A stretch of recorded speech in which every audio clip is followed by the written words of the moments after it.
Ou a gente pode interpretar a anomia como o nosso próprio modo de vida, né? A anomia como consequência do nosso modo de vida, né? Como resultado do nosso modo de vida. E aí as visões liberais, elas, elas entram numa situação complicada, porque se o modo de vida for questionado né, a causa, né, dessa anomia, então a gente vai ter, né, uma mudança importante. Eu acho que a gente está vivendo uma situação de crise em que a única certeza realmente é a incerteza. A única certeza de que vai haver mudanças. E aí a gente vai ver é, três visões que vão, né, três ou quatro visões que vão disputar, né, a explicação e vão disputar o poder. Vou chegar nelas. Mas antes eu queria falar sobre o ambientalismo, que eu acho que é uma coisa que né, tende a ficar em alta, né, a importância de olhar para a natureza, para as mudanças na natureza, né, causadas pela ação humana, e como que isso pode levar a humanidade a sofrimento, pode levar a humanidade a, a ser, né, muita gente a morrer e, né, no limite até ao extermínio da nossa espécie. Bom, então tem a ver com, né, o modo de vida, nosso modo de vida ser insustentável, né? Então o ambientalismo vai colocar, né, vai trazer todas as questões da anomia social, né, da desordem social, como questões para a gente pensar o nosso modo de vida insustentável, né? Ou um modo de vida que seja sustentável. E acho que, de certo modo, o socialismo ele tende a estar em alta. Não necessariamente um socialismo revolucionário, mas um socialismo que combina, né, liberdade e igualdade, né? Então, liberais socialistas, né? Ou seja, que, né, para muita gente isso parece uma contradição, mas são sociais-democratas, né? Aqueles que defendem uma sociedade capitalista, mas com uma igualdade social mínima, né? Rousseau seria um exemplo parecido disso, né, na própria Revolução Francesa, que é uma revolução burguesa, e uma série de liberais que vão buscar combinar, né, um capitalismo humano. Então, acho que essa é uma tendência. Por exemplo, a China, que é um país capitalista, né, apesar de ser governada por um partido comunista, né, o modo de produção é um modo de produção capitalista, é muito parecido com o restante do mundo, né? A política é diferente, mas o modo de produção é capitalista. E aí a política é diferente significa que o Estado centraliza, né? Então o Estado foi capaz de agir com uma velocidade muito grande de conter a disseminação do vírus, né? Apesar de ter omitido, enfim, ter perseguido o médico, depois acabou morrendo, mas a velocidade da ação do Estado, né? Como ele é centralizado, foi muito grande.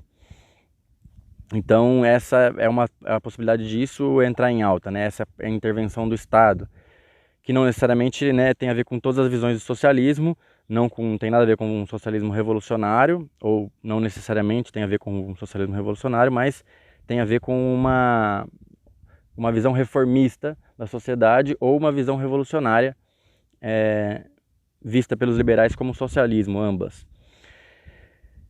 Bom, disputas. As empresas e os trabalhadores agora já estão em disputa para ver para que lado que o governo vai agir, né? Se o governo vai socorrer as empresas ou vai ajudar os trabalhadores, né? A gente tem grandes empresas, a gente tem médias empresas, pequenas empresas, a gente tem trabalhadores assalariados, né, com altos salários, trabalhadores assalariados com baixos salários, a gente tem autônomos, né? Pessoas que são mais pobres muitas vezes do que os trabalhadores assalariados, né? Então ambulantes, que não têm estabilidade nenhuma, então não vão receber os seus salários. E, né, isso, quem que o governo vai ajudar? Né? Ajudar os empresários é ajudar toda a sociedade? Né? Tem gente que vai dizer que sim. Porém,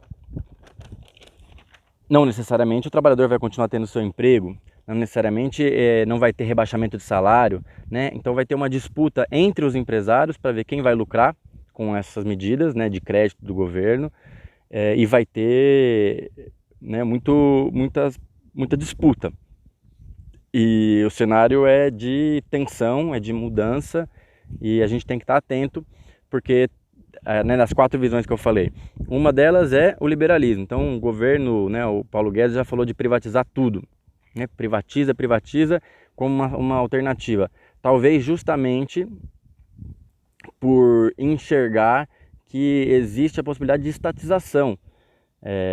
Se o governo estatiza áreas da economia, ele pode controlar elas para recuperar a crise, ou controlar elas para seguir a vida normal, né? Para garantir que as pessoas tenham, né, um mínimo de bem-estar, enfim.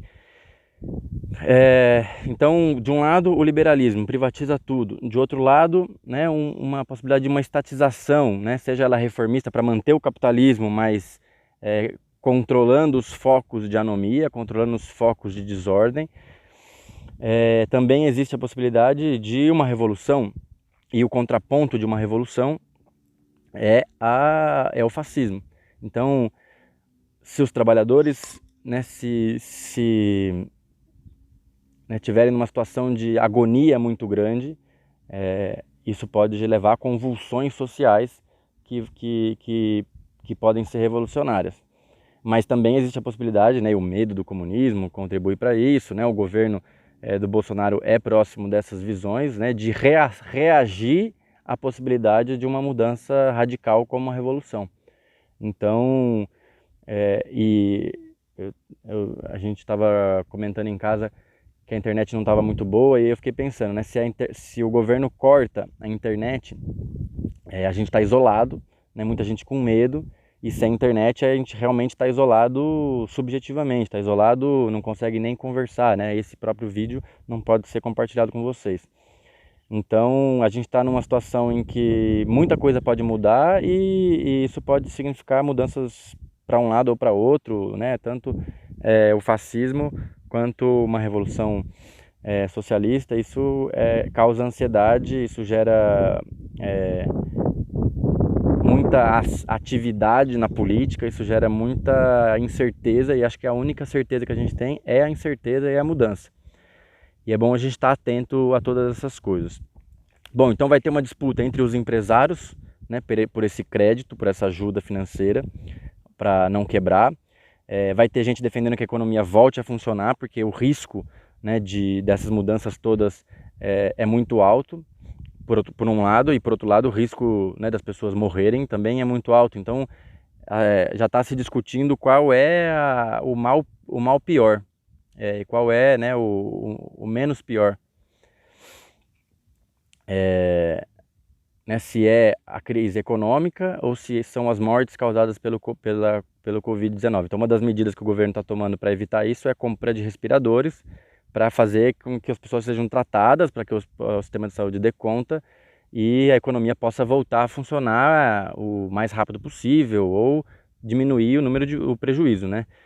Então vamos assistir aí os próximos episódios, mas antes, para falar da terceira parte, os empresários e os trabalhadores estão no mesmo barco ou não, né? A visão liberal, ela vai dizer que sim, né? Se ajudar os empresários é ajudar os trabalhadores, é manter os empregos dos trabalhadores, é conseguir que os salários sejam pagos, né? Porque o prejuízo alguém vai ter que pagar essa conta. Agora, quem vai abocanhar, né, esse dinheiro que vai ser injetado na economia pelo Estado, ainda não se sabe.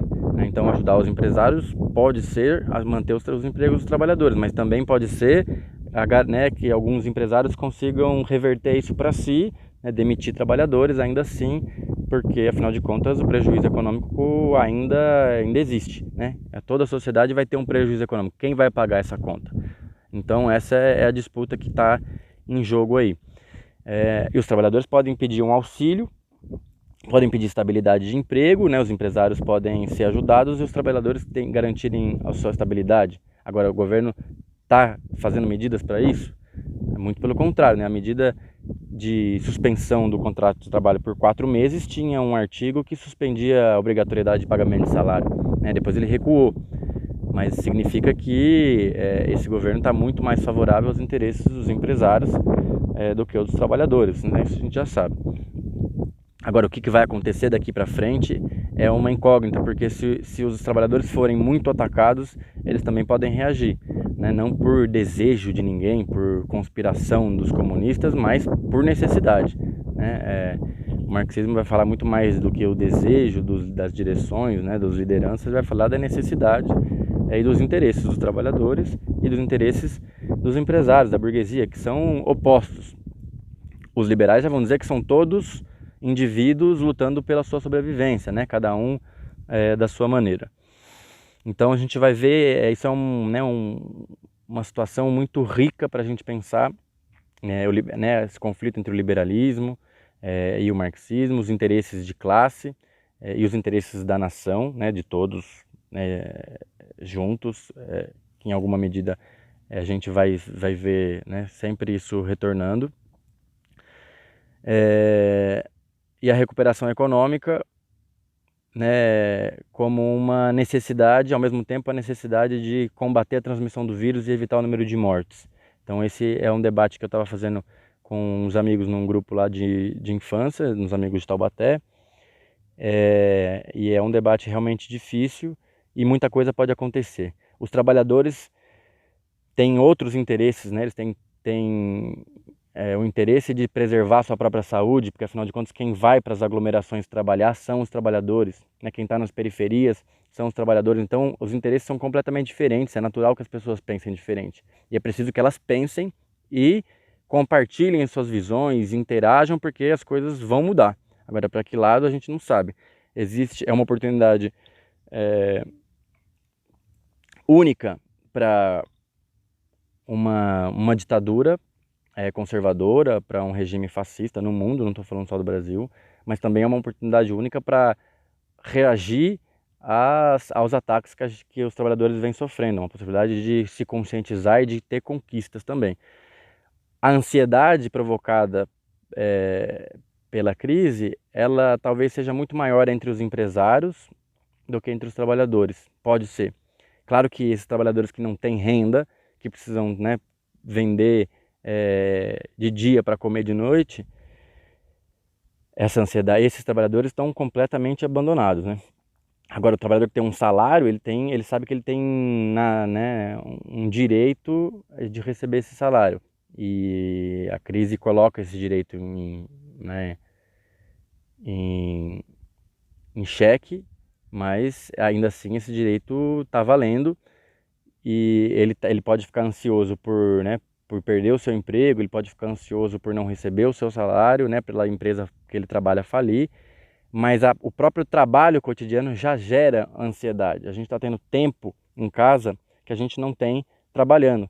Então agora que a gente não pode sair de casa, muitas vezes a gente faz mais coisas do que quando a gente podia sair de casa, mas não tinha nem energia para sair. Então, olha como as visões, né, para fechar, como as visões do que é bom, do que é normal, né, da anomia e da normalidade, elas estão em conflito, né, nessa sociedade de diversidade de interesses, de muitas funções, de divisão do trabalho complexa, de muitas situações e posições na sociedade e que fazem com que cada um veja o que é bom e o que é ruim de formas diferentes, né? Ou seja, o que é normal, né, o que deve ser norma para funcionamento de toda a engrenagem, e o que é anormal, o que é uma bizarrice, o que é ruim, o que é uma anomia. Então, a anomia para os trabalhadores já existe há muito tempo. A corrupção está colocando as pessoas em revolta, em crise com o sistema político, a democracia entrou em crise, e o modo de vida faz com que as pessoas, né, estejam deprimidas, estejam sofrendo. Isso também gera crise, sofrimento, e agora, ao mesmo tempo que existe a possibilidade de tudo piorar, existe a possibilidade de a gente pensar o que andamos fazendo, né, e para onde temos ido. E isso é uma oportunidade também. Então, é isso que eu pensei, né? Não falei algumas coisas, mas eu acho que dá pra gente pensar aí sobre essa situação toda e usando os conceitos do Durkheim. Beleza? Um abraço, comentem, perguntem, e vou mandar mais vídeos em breve.